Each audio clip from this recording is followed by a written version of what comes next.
Olá, bom dia a todos e todas que nos assistem nesta manhã de domingo. Eu sou o pastor Irênio Silveira Chaves e este é o programa de estudo bíblico à distância da Igreja Batista da Orla Oceânica.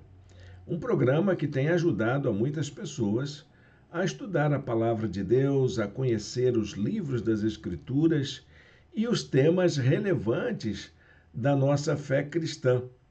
Nós estamos numa sequência de estudos bíblicos acerca da espiritualidade cristã e estamos tentando encontrar nas Escrituras algumas orientações, alguns princípios, algumas bases para que a gente possa desenvolver a espiritualidade cristã.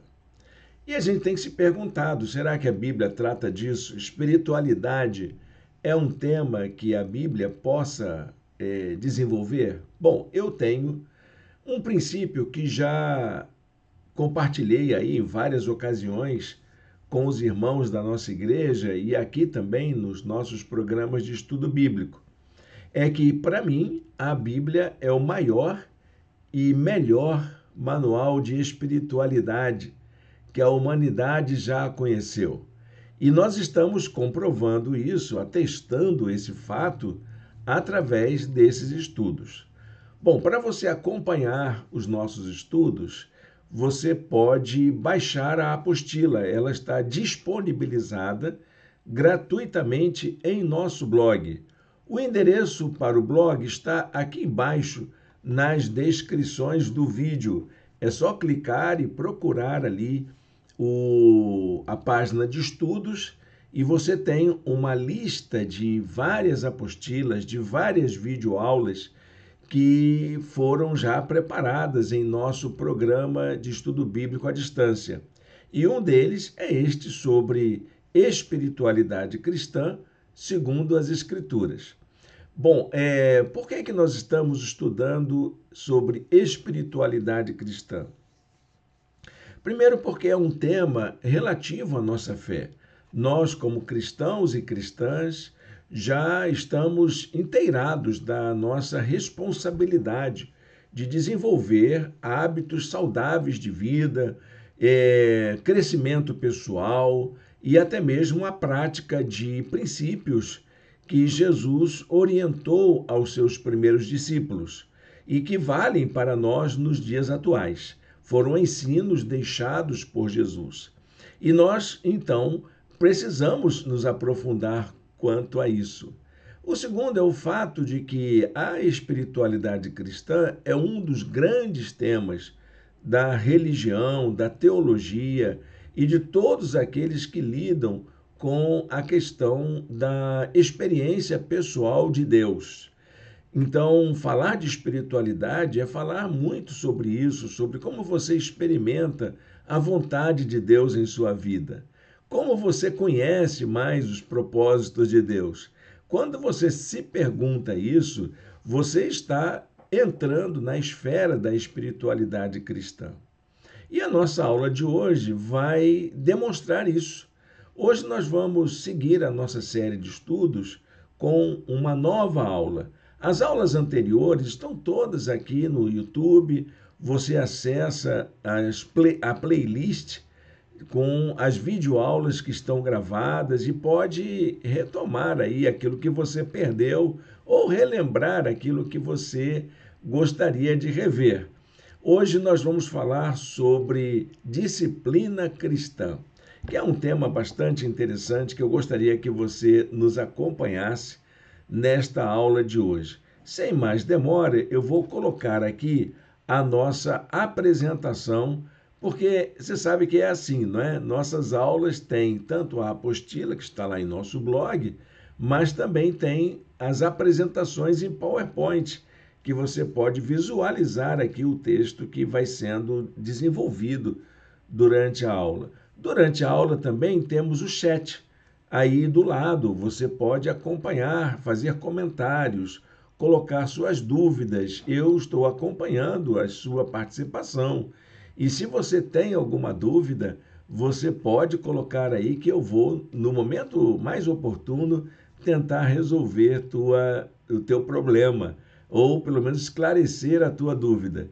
Se você está assistindo em outro horário, um horário diferente do horário da transmissão, que é todo domingo às 10 horas da manhã, como estamos aqui, então você pode colocar aí nos comentários, coloque sua pergunta, coloque sua dúvida, sua colaboração, aquilo que você tem como convicção sobre aquilo que a gente está falando aqui.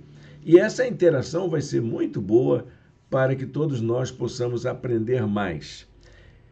Bom, não custa pedir, né? Pedir não ofende, não é verdade, meu irmão, minha irmã? Se inscreva no canal, faça isso, é uma maneira de você apoiar a gente em nosso ministério. Se inscreva no canal, curta essa transmissão e compartilhe o link em suas redes sociais, para a gente alcançar o maior número de pessoas possível com o estudo da Palavra de Deus. Vamos então à apresentação da aula. Espiritualidade cristã segundo as Escrituras, um tema que tem ajudado a gente a entender que fazer a experiência de Deus é possível de acordo com aquilo que a Bíblia nos aponta. Para nossa aula, nós já estamos aí na terceira aula, não é? Para nossa aula de hoje, nós vamos falar sobre disciplina espiritual, esse tema tão importante que já mexeu com a vida de muitas pessoas, não é? Disciplina espiritual é uma maneira da gente falar sobre as práticas que nós podemos desenvolver na nossa espiritualidade. Vou passar então aqui para um versículo que ajuda a gente a entender esta área do exercício da disciplina. Não se embriaguem com o vinho, pois ele os levará ao descontrole. Em vez disso, sejam cheios do Espírito Santo. Bom, duas informações importantes que nós já vimos sobre a espiritualidade. A primeira é que a espiritualidade é uma experiência humana. Ela é praticada por nós. Nós aprendemos, nós desenvolvemos. Nós temos a responsabilidade de desenvolvê-la. A segunda coisa que aprendemos é que a espiritualidade é vida no espírito. Essa é a marca da espiritualidade cristã. É você viver a vida cristã, aquilo que Jesus ensinou, de acordo com a orientação do Espírito Santo em sua vida. Então, esse versículo lá de Efésios capítulo 5, 18, diz algumas coisas importantes. Primeiro, olha, gente, esse negócio de você andar no Espírito não é uma coisa descontrolada, não é uma coisa desorganizada, não é uma coisa feita à moda, vamos embora, ao calor da hora. A vida, ela tem uma certa organicidade, uma certa estruturação, ela tem uma experiência e tem um aprendizado. E essa relação se dá a partir do enchimento do Espírito Santo em nós. Se você quiser ter uma vida cheia do Espírito Santo, não dá para fazer as coisas de qualquer maneira, no calor da hora. Deus não trabalha desta maneira. Deus trabalha com plano, Deus trabalha com estratégia, Deus trabalha com propósito, e você precisa sentir isso na sua vida. É claro que nem tanta racionalidade assim, né? As emoções também são importantes, mas não é uma coisa sem sentido, uma coisa que você fica fora do mundo, fora da realidade, como se fosse um extraterrestre.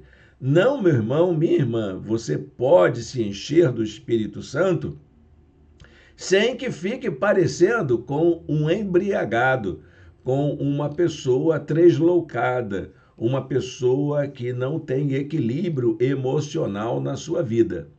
Isso é muito importante, viu, meu irmão, minha irmã? Talvez isso jogue uma ducha de água fria na intenção de muitas pessoas que acham que a vida no espírito é aquela vida que muita gente fala do sapatinho de fogo, das experiências extásicas, que muitas vezes se parece mais com os rituais esotéricos, com os rituais muitas vezes profanos, né, que levam a experiências um pouco descontroladas, vamos dizer assim, para não ser ofensivo com os nossos irmãos e irmãs que se acostumaram a esse tipo de atitude. Existe, claro que existe, a gente entende e respeita aos irmãos e irmãs. Mas olha, meu irmão, minha irmã, se você é desses que gostam dessa experiência descontrolada, dessa vivência descontrolada, olha, eu digo para você o seguinte: você está perdendo muito, por não se deixar encher dos propósitos de Deus, se encher das estratégias de Deus, encher-se dos planos de Deus. É isso que você precisa. Você não precisa de uma experiência extásica. Você precisa entrar na realidade do Espírito Santo e ser usado por ele. Deixar Deus falar em seu coração. Isso sim é uma experiência extraordinária. Extraordinária. Bom, quer saber o que é isso? Vamos estudar a Bíblia hoje aqui sobre disciplina espiritual. Eu vou trazer um texto, uma frase de um estudioso muito importante sobre a questão da espiritualidade. Ele diz que a espiritualidade é a impressão que o encontro com Deus provoca na vida da pessoa. E realmente, gente, a experiência de Deus, esse contato com o Espírito de Deus, ele mexe com as nossas emoções. É fato, viu, gente? Eu não menosprezo, não. Mas a gente é que precisa ter um certo cuidado para poder tratar disso. O encontro com Deus, ele provoca reações na gente. E eu costumo dizer que não há como você estar na presença de Deus e permanecer do mesmo jeito. Não tem como você ouvir Deus falar ao seu coração e permanecer do mesmo modo. Você vai ter na sua vida marcas inconfundíveis, que vai deixar claro para todas as pessoas que você andou com Deus, que você ouviu Deus, que você esteve diante do Senhor. Como foi o caso de Moisés, né? Moisés foi um exemplo extraordinário de uma pessoa que sentiu a presença de Deus viva em sua vida. E as pessoas da sua comunidade, o povo na época, eles sabiam direitinho quando Moisés tinha estado na presença de Deus, o que acontecia com Moisés quando ele estava com Deus. E é disso que nós precisamos tratar hoje aqui. Essa frase é de um estudioso católico, Danilo Mondoni, que escreveu o livro História e Teologia da Espiritualidade. Esse livro é muito importante para quem estuda o tema da espiritualidade de um modo geral. Eu iria colocar uma outra frase aqui do Richard Foster. Richard Foster, ele é um estudioso muito importante, mas como eu não quero misturar no corpo do texto citações bibliográficas, a não ser as citações da Bíblia, então eu vou deixar de citar. Ele tem um livro chamado Celebração da Disciplina, e nesse livro ele fala muito sobre essa impressão, como é essa impressão que Danilo Mondoni se faz referência aqui. Então o Richard Foster, no livro Celebração da Disciplina, ele fala como é que isso acontece.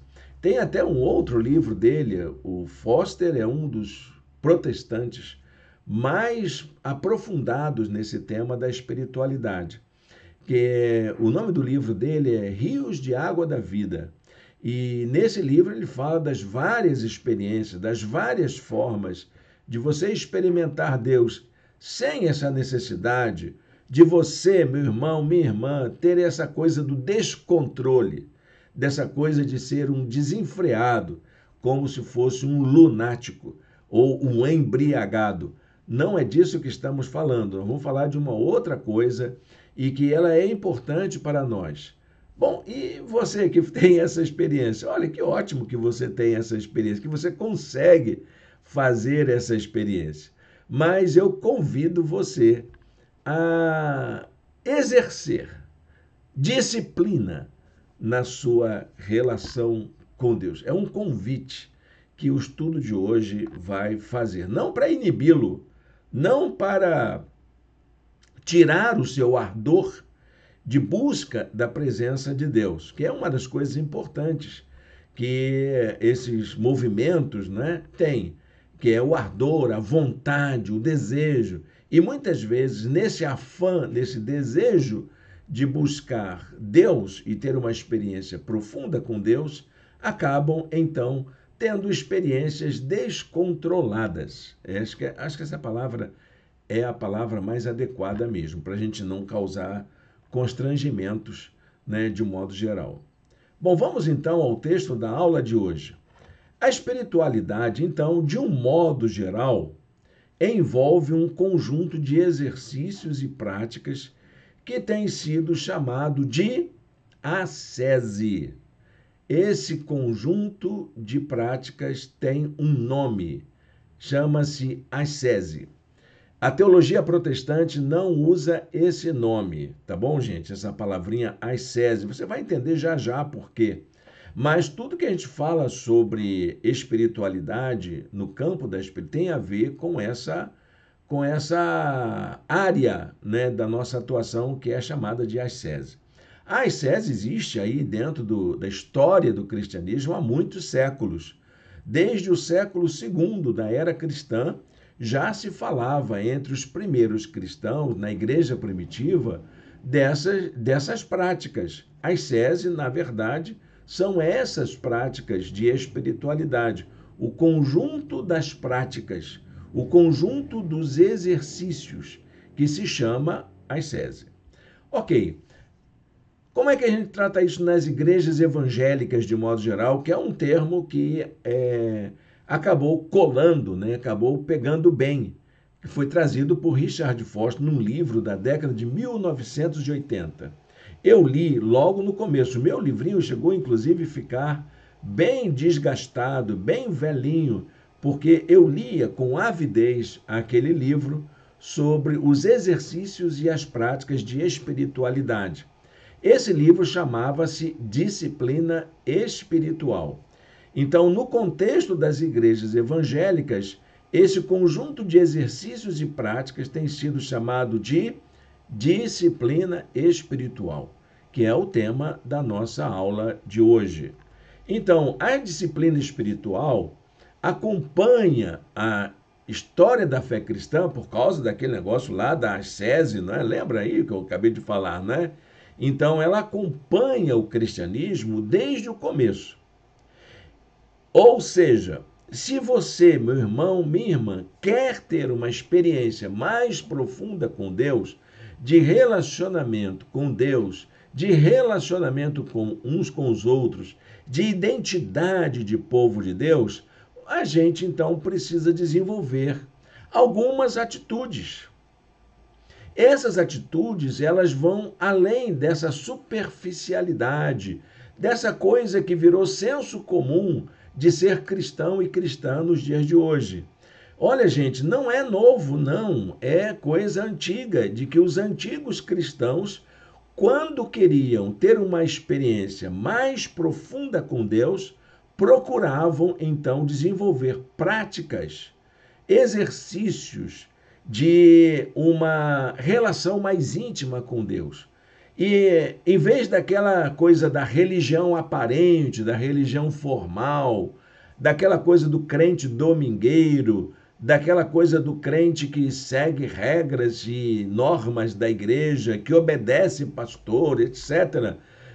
Em vez de você ser um crente assim, você ser um crente autônomo, um crente capaz de tomar decisões e de fazer escolhas. Então, o assunto disciplina espiritual interessa muito a todos nós. Então, esses exercícios e práticas que eram da ascese, lembrando de novo, não são destinados somente aos religiosos, aos monges, aos padres, aos pastores, aos bispos, aos apóstolos, aos papas. Não, de jeito nenhum. Ele é destinado a toda e qualquer pessoa que quer seguir Jesus de uma forma extraordinária.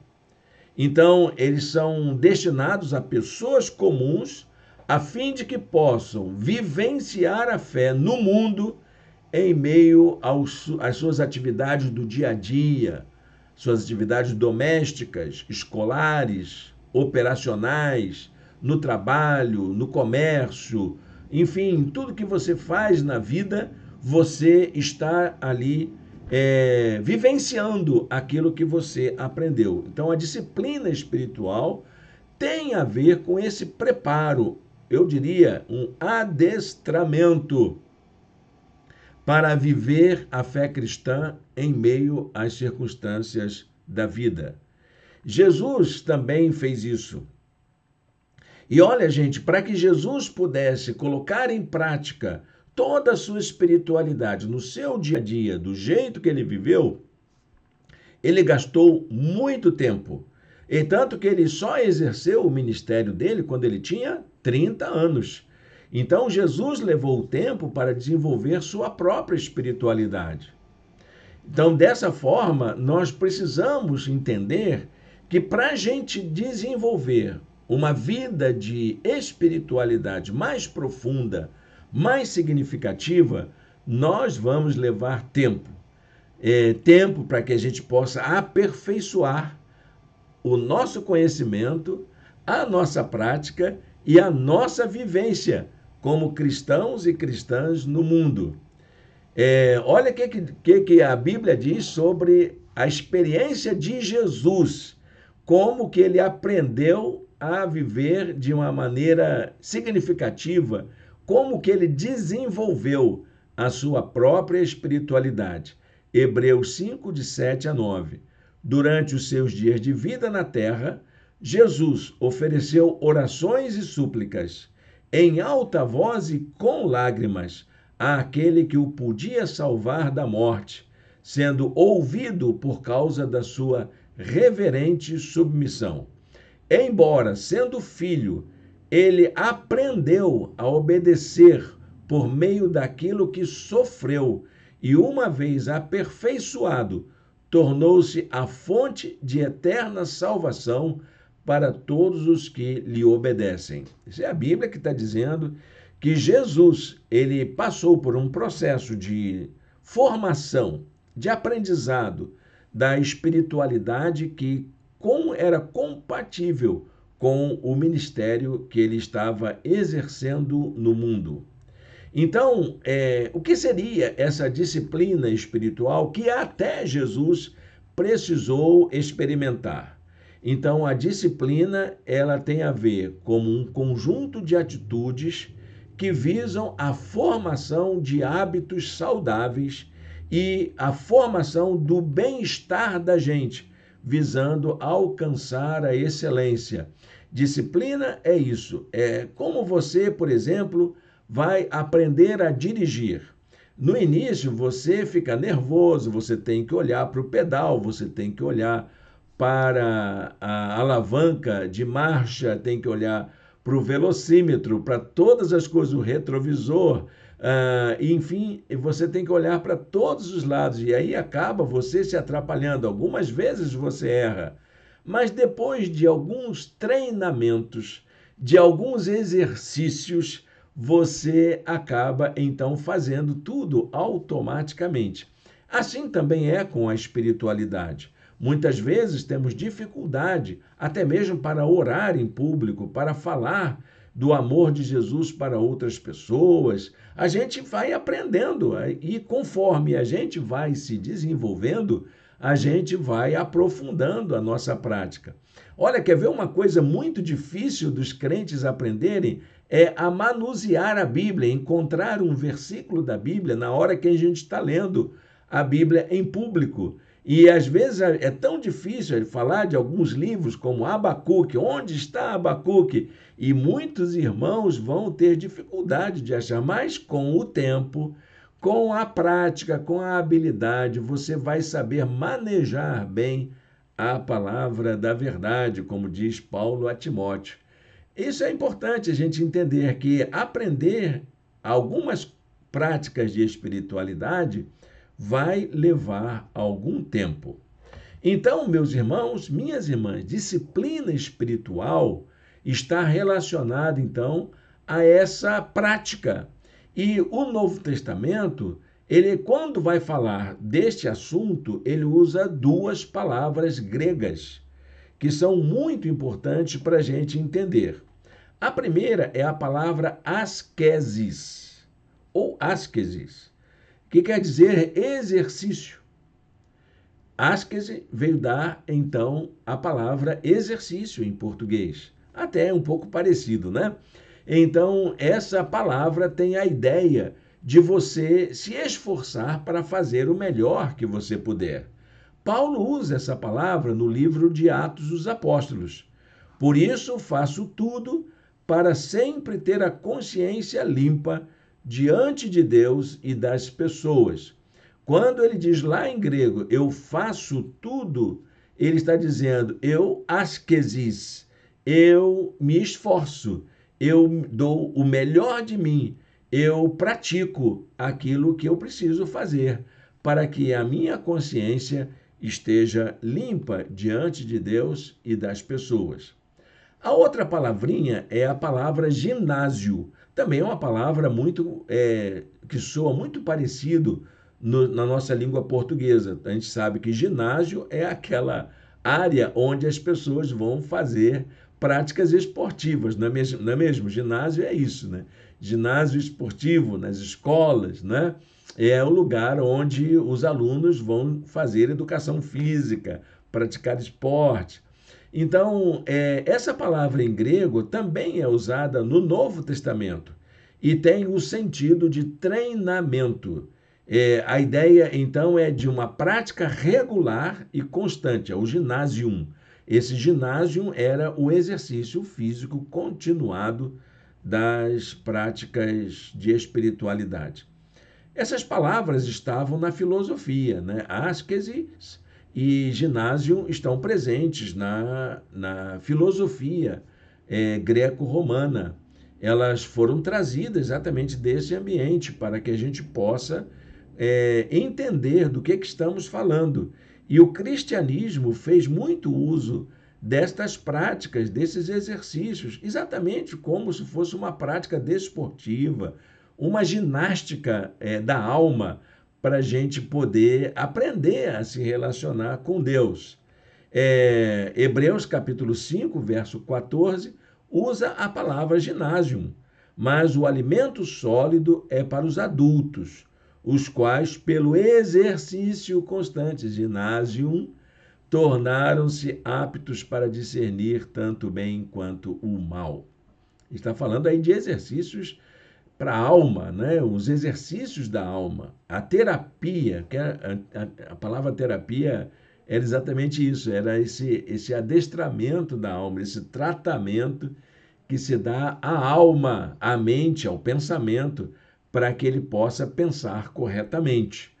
Era exatamente isso, né, que dizia respeito ao tema da espiritualidade fora do ambiente cristão. Nós já vimos isso na aula anterior e é muito importante a gente entender esse aspecto. Então, a vida cristã é, acima de tudo, uma jornada em direção ao amadurecimento. Então, crescimento pessoal e maturidade são temas que interessam a essa coisa da disciplina espiritual. Para que você vai exercer disciplina espiritual sobre a sua vida? Para que você possa crescer pessoalmente e para que você possa alcançar a maturidade espiritual. Isso é muito importante que você entenda. E é exatamente por causa disso, dessa necessidade pessoal de crescimento e de amadurecimento, é que a Bíblia traz orientações para a gente desenvolver na nossa vida. São exercícios de treinamento para uma espiritualidade significativa. Bom, Paulo, recomendando a Timóteo, ele diz: exercite-se na piedade. O exercício físico é de pouco proveito. Ele achava isso, né? Olha, e a gente, se a gente tem professor de educação física aqui, ou então médicos que cuidam do físico, do corpo, vai entender que essa palavra precisa ser corrigida. Para o sentido da espiritualidade, o exercício é importante, mas não é mais importante do que a vida de espiritualidade. Então, é claro que para cuidar do meu corpo, eu preciso do físico, mas para cuidar da minha alma, cuidar do meu coração, cuidar da minha mente, cuidar dos aspectos da minha vida de espiritualidade, eu preciso de exercícios espirituais. A piedade, porém, para tudo é proveitosa, porque tem promessa da vida presente e da futura. Você sabe o que é piedade? Piedade é uma vida pia. Não é aquela coisa de lavar louça, não, viu, meu irmão, minha irmã? Pio quer dizer santo. Então, a piedade, na verdade, é uma vida de santidade. Ser piedoso quer dizer ser santo, ser uma pessoa que desenvolve um caráter semelhante ao de Deus. Para que você alcance isso, viu, Timóteo? Lá, Paulo no passado falando, para que você alcance isso, você precisa exercitar a piedade. Praticar continuamente. Lembra aí da palavra? Praticar continuamente. Então, ao longo da história do cristianismo, várias práticas foram desenvolvidas para essa vida piedosa. Práticas voltadas para aquilo que ficou denominado como ascese cristã. Lembra que nós começamos a aula falando sobre isso. A palavra ascese é a mesma que dá a ideia de disciplina. Então, por causa dessa palavra, na Idade Média, então se desenvolveu uma tendência que ficou conhecida como ascetismo. Então, o ascetismo se tornou esse conjunto de práticas ligadas à disciplina e ao autocontrole como um caminho para se realizar a experiência de intimidade com Deus, de conhecimento e de conduta moral. É muito famoso, por exemplo, nessa prática ascética, o livro, um manual de São Benedito, que fala sobre as regras da vida monástica, lá pelo século IV. Então, eles cuidavam disso. Como é que você vai fazer sua confissão? Como é que você vai fazer a sua busca de Deus? Como é que você vai fazer seu exame de consciência para saber se o diabo está atentando você? Então, esses cristãos desenvolveram uma ascética ou um ascetismo, que é um conjunto dessas práticas para que possam exercitar. E ela estava muito ligada à vida monástica. Esse ascetismo, ele desperta dois equívocos que podem envolver essa prática. Primeiro equívoco é uma espécie de descuido quanto à disciplina pessoal, como se fosse um relaxamento, que você não precisa fazer isso. Para eu ser crente, não preciso fazer essas coisas. Muita gente pensa isso. O outro equívoco é o radicalismo. São aquelas pessoas que acham que para você fazer o exercício tem que fazer bem feito. Se você não fizer rigorosamente aquilo que precisa ser feito, então você está errado. Então, o radicalismo tem a ver com a penitência, os sacrifícios, a autoflagelação, que são rigores, né? Exercícios rigorosos para você, como se você estivesse se punindo por causa da maldade na sua vida. E são dois equívocos. O primeiro, do relaxamento, e o segundo, desse radicalismo, desse exagero que não leva ninguém a lugar algum. Não faz de você um melhor ou pior crente. Entendeu, meu irmão, minha irmã? Por isso que você precisa encontrar uma prática saudável de disciplina. Jeremias, capítulo 48, verso 10, tem uma frase que se enquadra bem nessa advertência. Maldito o que faz com negligência o trabalho do Senhor, seja por descuido ou seja por radicalidade. Olha, não faz diferença alguma você ser um descuidado com aquilo que Deus quer fazer na sua vida. Precisamos levar a sério isso. Existem algumas práticas que se tornaram estranhas para a cristandade de um modo geral. O cristianismo desconhece, de acordo com as Escrituras, com o Novo Testamento, essas práticas. Primeiro, prática de abstenção. Não coma isso, não coma aquilo, evite isso, evite aquilo. Isso é estranho ao Novo Testamento. Outra, fuga do mundo. Para você ser um cristão, você tem que fugir do mundo, tem que se ausentar do mundo. Também isso é estranho ao Novo Testamento. Claro, existiram práticas religiosas, mas essas práticas religiosas não correspondiam a uma disciplina bíblica. Outro equívoco, outra coisa estranha para o cristianismo e para o Novo Testamento: guarda de dias santos. O domingo é mais santo que os demais dias. Não, senhor. O domingo é um dia como outro qualquer. É importante você guardar o sétimo dia, exatamente porque você está consagrando sua vida. É um tempo para você consagrar. Mas não existe punição, não existe lei de medos e persas sobre essas práticas. Hoje é dia santo, hoje não se come isso, hoje se pratica aquilo. O cristianismo não tem isso. O cristianismo neotestamentário, o Novo Testamento, não recomenda esses tipos de práticas. Está na Bíblia, tá, irmão? Minha irmã, está na Bíblia. Portanto, não permitam que ninguém os julgue pelo que vocês comem ou bebem, ou com relação a alguma festividade religiosa, ou à celebração de luas novas ou dos dias de sábado. Entendeu, meu irmão? Minha irmã? É a Bíblia que diz para a gente: isso é estranho para a gente, é esquisito. É esquisito. Não é cristianismo, não. Isso aí é uma exigência descabida. Mas tem gente que faz e dá certo. Pode ser, eu não estou questionando, não. Só estou dizendo que ela é estranha ao Novo Testamento. E o meu compromisso é com uma prática religiosa, espiritual, que esteja vinculada àquilo que a Escritura ensina. Então, a disciplina, quando considerada como uma atividade para a gente aprender, para a gente crescer, para a gente se amadurecer, conhecer melhor, envolve a capacidade de se adiar um prazer em nome de um prazer maior. É isso que é disciplina. O que é disciplina?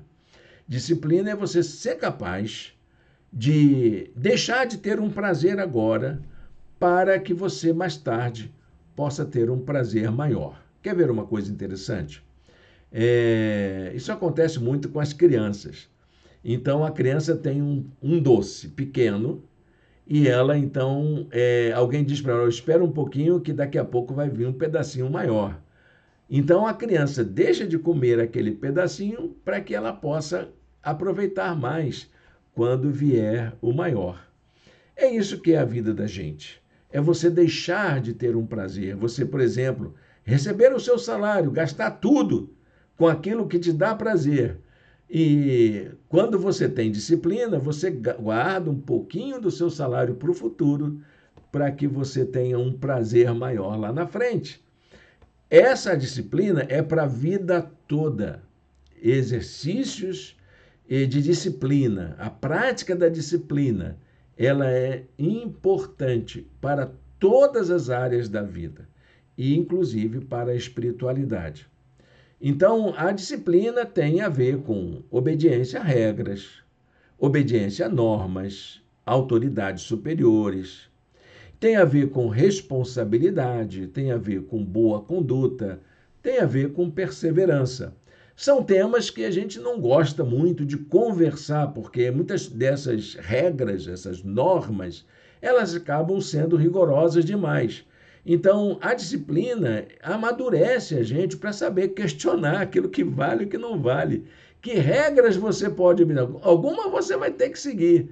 Então, a disciplina ela leva a gente a ter essa consciência crítica em relação àquilo que a gente tem que seguir. São normas que a gente tem que seguir. Eu tenho que estabelecer meus horários, eu tenho que saber estabelecer minha conduta, saber o que eu estou fazendo. Principalmente isso é uma responsabilidade minha. Então, ser alguém disciplinado remete à ideia de busca de crescimento pessoal e de aperfeiçoamento, sobretudo quando se tem um alvo a alcançar orientado para o futuro. Talvez você seja aquela pessoa que diga assim: eu queria ser mais usado por Deus.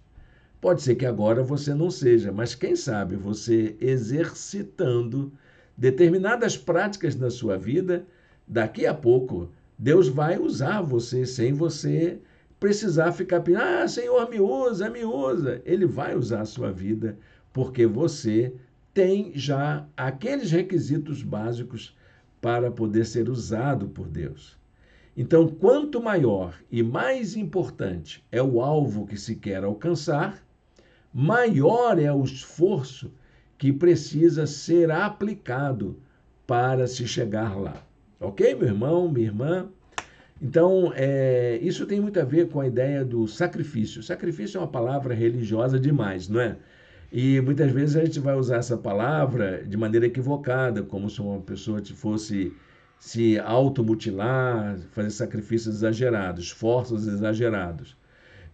Não, o sacrifício na espiritualidade não é um ato de autopunição. A palavra sacrifício designa um ato religioso, no sentido de se oferecer algo a uma divindade para se alcançar um objetivo. Fazer um sacrifício é se dedicar a algo sagrado. Então, se estar com Deus é algo importante para você, então cuida disso, se esforça, dá o seu melhor. É disso que o sacrifício está falando. Não é para você matar os bichinhos coitadinhos para poder agradar a Deus. Deus não se agrada disso. Não é para você fazer fogo, acender vela, acender isso. Não, não é para você subir monte de joelho. Não, isso não é sacrifício. Isso é autoflagelação. E autoflagelação não tem nada a ver com sacrifício. Ok? 1 Coríntios 9, 25, para ficar bem na cabeça da gente. Todo atleta em tudo se domina. Aqueles para alcançar uma coroa corruptível. Nós, porém, a incorruptível. Tem que fazer algum esforço? Tem, claro que tem. No reino do céu é conquistado por esforço, disse Jesus. Nesse caso, a disciplina espiritual tem a ver com crescimento pessoal. Podia estar destacado aqui, né? Mas pega a sua apostila e dá uma sublinhada nessa expressão, crescimento pessoal. Nesse sentido, é bom lembrar que o desenvolvimento humano nunca é natural. Ele é sempre intencional. Ele é sempre responsável, da responsabilidade da pessoa. E ele sempre visa a aprendizagem, aprender uma coisa nova, adquirir novos hábitos, desenvolver novos sentidos.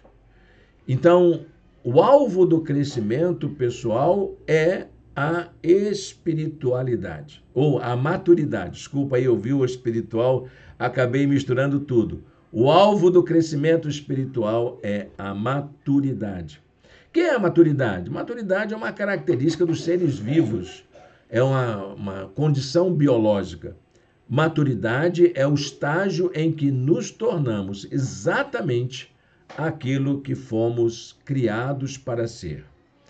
Paulo aos Efésios: antes, seguindo a verdade em amor, cresçamos em tudo naquele que é a cabeça, Cristo. Quais são as práticas de espiritualidade comuns a todos os cristãos e cristãs no mundo? Quais são esses hábitos, então? Primeiro desses hábitos é a oração. É o hábito universal que todos os cristãos desenvolvem. É o diálogo que desenvolve com Deus em sua experiência, tanto individual quanto coletiva. Diz a Bíblia: orem continuamente.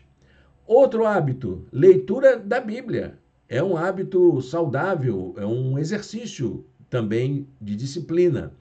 O exercício de conhecer o texto sagrado que serve de base para as doutrinas essenciais da fé. Toda a Escritura, diz Paulo a Timóteo, é inspirada por Deus e útil para o ensino, para a repreensão, para a correção e para a instrução na justiça, para que o homem de Deus seja apto e plenamente preparado para toda boa obra. Outra prática, a meditação. Nós cristãos gostamos de meditar a partir da Bíblia. É a prática para concentrar a atenção, tendo em vista ouvir a si mesmo e refletir sobre a vida.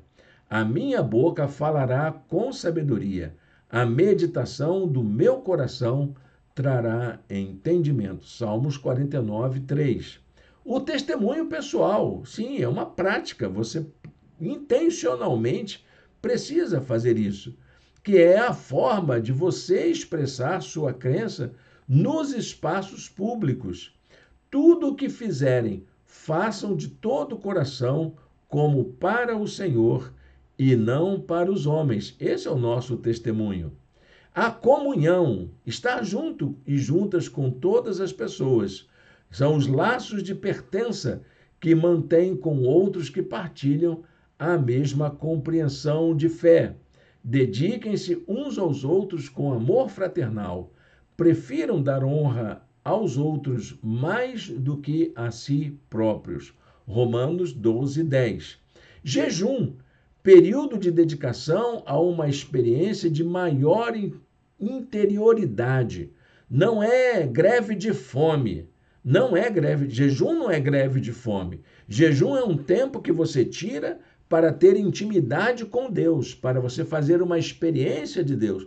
Não é para você barganhar coisa. Diz a palavra de Deus assim: o jejum que desejo não é este, soltar as correntes da injustiça, desatar as cordas do jugo, pôr em liberdade os oprimidos e romper todo jugo?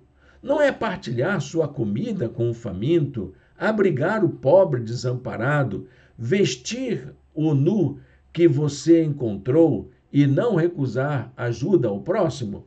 Isso é jejum. O resto, gente, é greve de fome. E Deus não pediu que a gente fizesse greve de fome. Ele disse que a gente passasse um tempo de intimidade com Ele. E esse tempo de intimidade é muito importante para todos nós. Outra prática, a missão.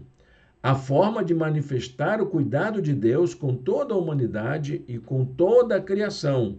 E disse-lhe Jesus: vão pelo mundo todo e preguem o evangelho a todas as pessoas. Bom, essas práticas elas são comuns a todos os cristãos e cristãs no mundo todo. A espiritualidade, então, dentro dessas práticas que acabamos de ver, tem implicações para a vida pessoal, transformando a nossa realidade e promovendo libertação e novas perspectivas de vida. A espiritualidade, ela é sempre libertadora.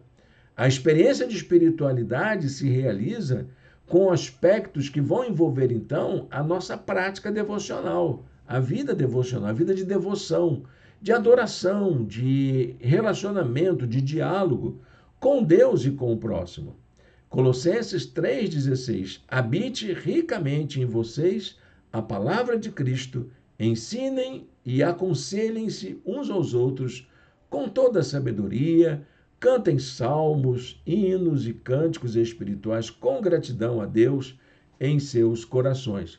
Você veja, meu irmão, minha Bíblia está cheia de recomendações sobre essas práticas de espiritualidade. Quais são as etapas da jornada pessoal para a gente fazer a nossa espiritualidade. Tem um processo, né?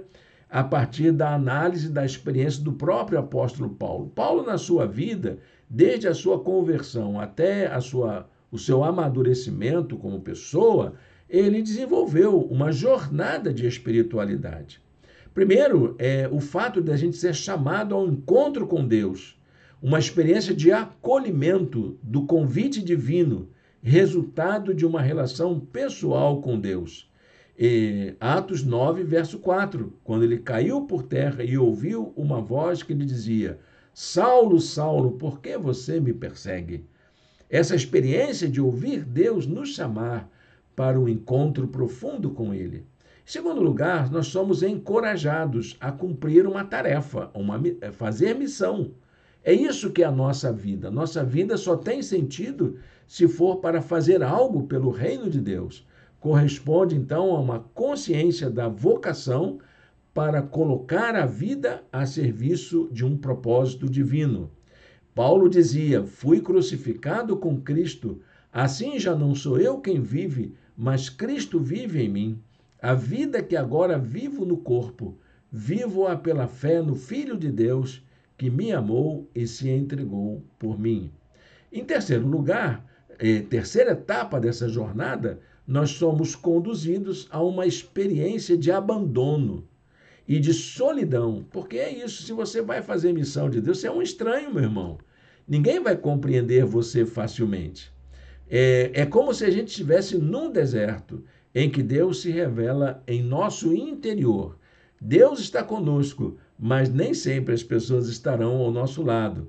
Para impedir que eu me exaltasse por causa da grandeza dessas revelações, foi-me dado um espinho na carne, um mensageiro de Satanás para me atormentar. Quem não tem o seu espinho na carne? Uma vez uma irmã me perguntou qual era o espinho na carne de Paulo. Ele disse, eu não sei qual é, eu sei qual é o meu. Aí ela disse, e qual é, pastor, o seu espinho na carne? Da mesma forma que Paulo não disse qual era o dele, eu também não vou dizer qual é o meu. É isso, todo mundo tem. Você não tem um espinho na carne aí na sua vida?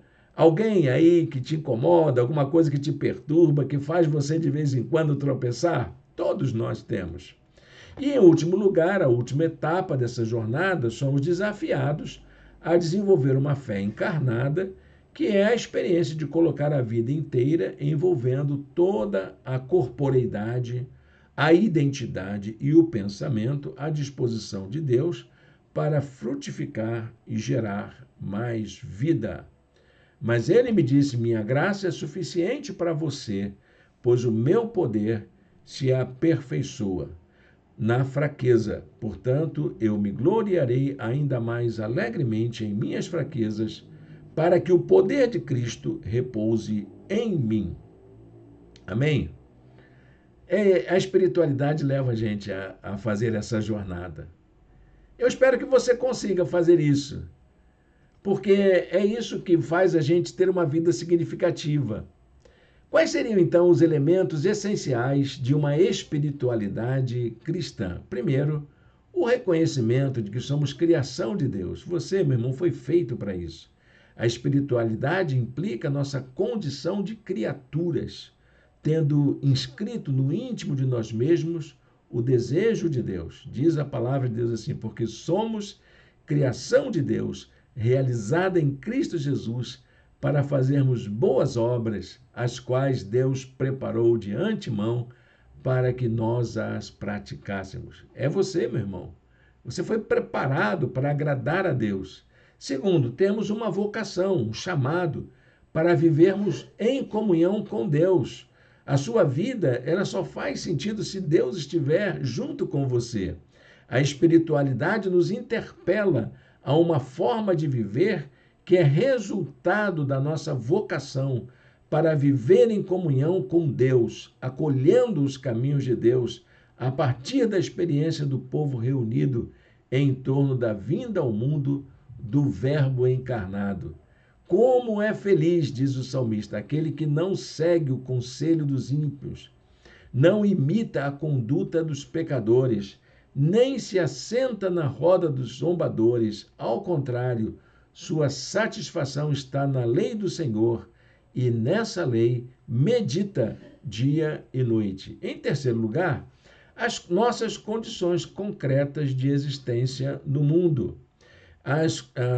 A espiritualidade envolve a experiência de nossa condição existencial, chamados a nos realizarmos a partir do coração, guiados pela inteligência e sustentados pela vontade. O mundo e sua cobiça passam, mas aquele que faz a vontade de Deus permanece para sempre. 1 João 2,17. E, em quarto lugar, a vida de comunhão como pertencentes ao povo de Deus. Nós somos parte de um povo, somos uma nação escolhida, não é? A espiritualidade é o efetivo trilhar dos caminhos que nos conduzem à progressiva e plena participação na vida de comunhão com Deus, com o povo, como o grupo que o Senhor reúne em torno dos seus propósitos. Antes vocês nem sequer eram povo, mas agora são povo de Deus. Não haviam recebido misericórdia, mas agora o receberam. Amém? Vamos colocar em prática a lição na nossa vida? Eu tenho uma consideração aqui que acho que vai fazer muito bem para todos nós. Existe um risco, de fato, de transformarmos a disciplina espiritual em uma lei. Isso é uma tendência nossa, a fim de usá-la como instrumento de manipulação, de controle e até de julgamento moral do outro. Isso acontece quando estabelecemos formas rígidas de práticas de espiritualidade e quando estabelecemos critérios de julgamento do que pode e do que não pode, do que é certo e do que é errado. Isso é legalismo, irmão. Isso é moralismo. Isso é formalismo. E isso é uma tragédia para a espiritualidade cristã. A melhor forma de você viver a espiritualidade não é dentro de uma gaiola, mas é como um pássaro livre, sendo aquilo que Deus nos criou para ser. Amém?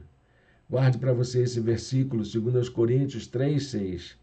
Ele nos capacitou para sermos ministros de uma nova aliança, não da letra, mas do Espírito, pois a letra mata, mas o Espírito vivifica. Amém? Feche seus olhos, fale com Deus. Senhor Deus e Pai, obrigado, ó Deus, por esta lição desta manhã. Muito obrigado pela Tua palavra, muito obrigado por este ensino e ajuda-nos, ó Deus, a exercermos disciplina de tal maneira que a gente aprofunde a nossa experiência contigo. No nome de Jesus. Amém e amém. Amém, meu irmão. Estamos chegando ao final de nossa aula de hoje. Quero agradecer sua presença aqui e convidar para nos conhecer em nossas reuniões presenciais. Estamos reunidos todos os domingos, às 18h30. E eu convido você, coloca aí nos comentários a sua intenção de nos visitar e nós iremos entrar em contato contigo. Amém? Até o próximo domingo, na nossa quarta aula. Que Deus o abençoe ricamente.